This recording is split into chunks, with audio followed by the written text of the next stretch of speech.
জান্নাতবাসীরা জান্নাতে যাবে, জাহান্নামবাসীরা জাহান্নামে যাবে। আচ্ছা বলেন তো, আমি আজকে আপনাদের এখানে বক্তব্য দিচ্ছি, এই যে লাইভ হচ্ছে, আচ্ছা এটা বিভিন্ন দেশের মানুষ দেখছে তো, অনেক জায়গায় মানুষ দেখছে তো, এটা হচ্ছে কোথায়? জীবনতলায়।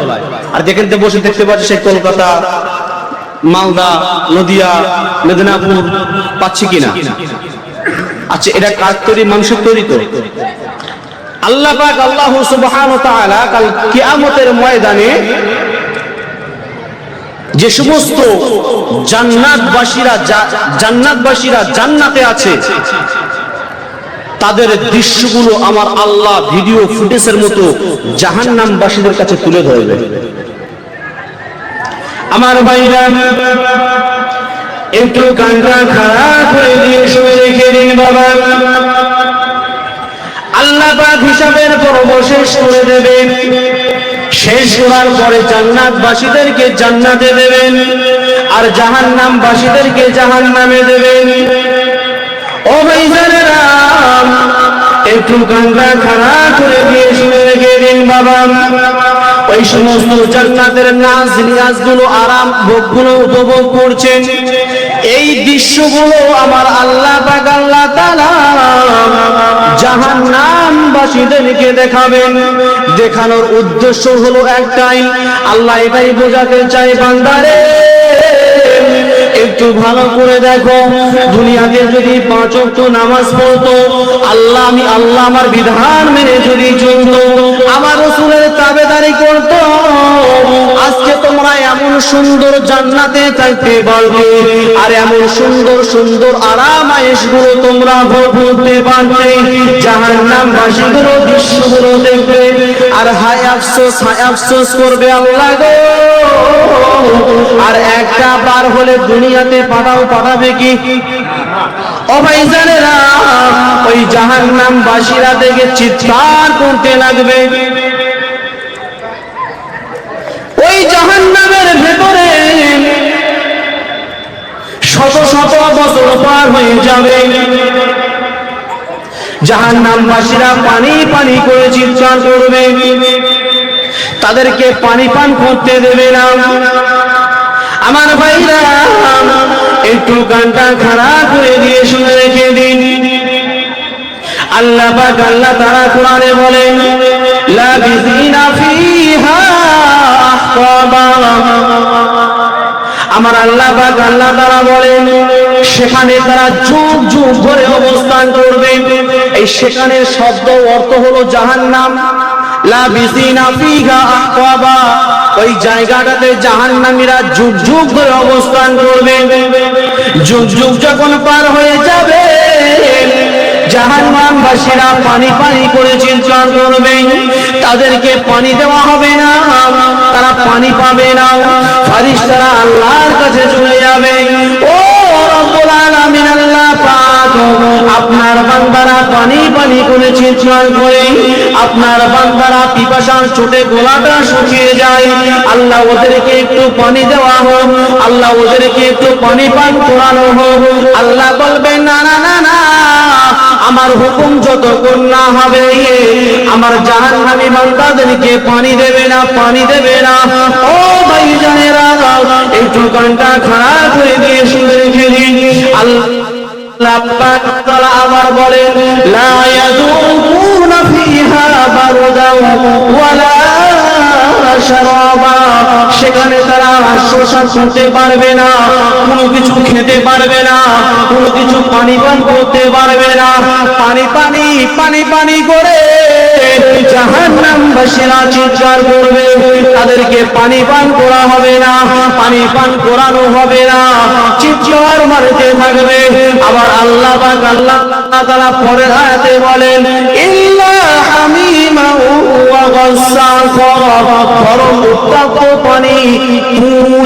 আল্লাহর যখন দয়া মায়া হবে, আল্লাহ যখন রহম হবে, ফেরেশতাদেরকে ডেকে বলবে, ফেরেশতারা শোনো শোনো, আমার জাহান্নামবাসীরা যুগ যুগ ধরে পানি পানি করে, ও আমার ফেরেশতা শোনো শোনো, যাও যাও চলে যাও, আমার জাহান্নামবাসীদেরকে একটু পানি পান করাও।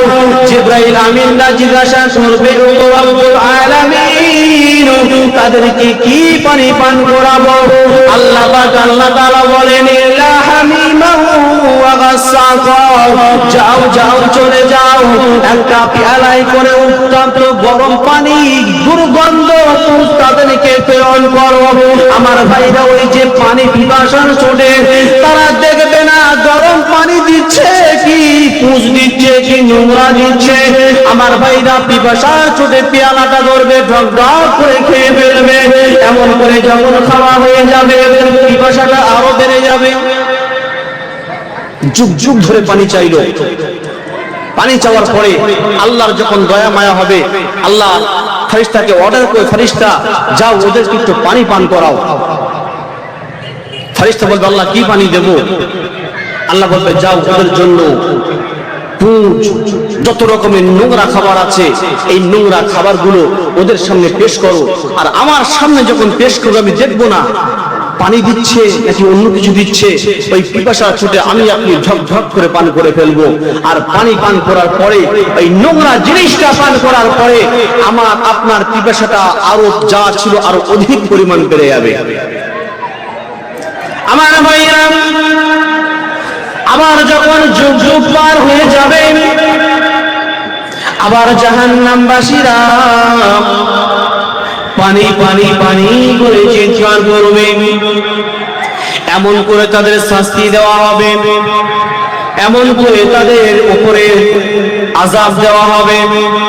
আল্লাহ পাক আল্লাহ তাআলা পরে আয়াতে বলেন জাযাআন বিফাকা, এটাই হলো তাদের জন্য বদলা, এটাই হলো তাদের জন্য জাযা। আমার ভাইরা এই সামান্য দু তিনটে আয়াতের মাধ্যম দিয়ে বোঝা যায় জাহান্নাম কত ভয়ানক হবে, জাহান্নাম কত কঠিন জায়গা হবে। আর যারা জান্নাতবাসীতে থাকবে ফেরেশতা জিবরিল আমিন তাদেরকে যখন জান্নাতের দিকে নিয়ে যাবে, সামনে দেখবে বিশাল বড় মাঠ সুন্দরভাবে সাজানো আছে। জান্নাতবাসীরা মনে মনে করবে এটাই হলো জান্নাত, সেখানে বসে পড়বে। জিবরাইল আমিন বলবেন এখানে বসেছেন কেন? বলবে ও জিবরাইল আমিন আমরা হয়তো মনে করেছিলাম এটাই জান্নাত, না এটা জান্নাতময়, আরো আগে চলো। এমন করে বারবার যখন নিয়ে যাওয়া হবে, অবশেষে যখন জান্নাতে প্রবেশ করাবে আল্লাহ পাক আল্লাহ তাআলা খুশি হয়ে ওই জান্নাতবাসীদেরকে সর্বপ্রথমে খাদ্য প্রেরণ করবে, মাছের কলিজা ভুনা আমার আল্লাহ পেশ করাবে। এটা জুড়ে হবে না সুবহানাল্লাহ?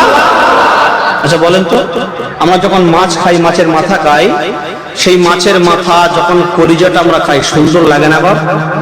লাগে না? আল্লাহ পাক বলছেন আমি খুশি হয়ে আমি আমার বান্দাদেরকে সর্বপ্রথমে মাছের কলিজা ভুনা খাওয়াবো। জোরে বলুন না সুবহানাল্লাহ। আমার ভাইরা শুধু তাই নয়, আল্লাহ তাআলা বলেন ওই জান্নাতের মধ্যে আমার বান্দা যেটা মনে করবে সেটাই খেতে পারবে। জোরে বলুন, একটু আস্তে বলুন, আর একটু জোরে বলুন, সকলে একসাথে মিলে বলুন।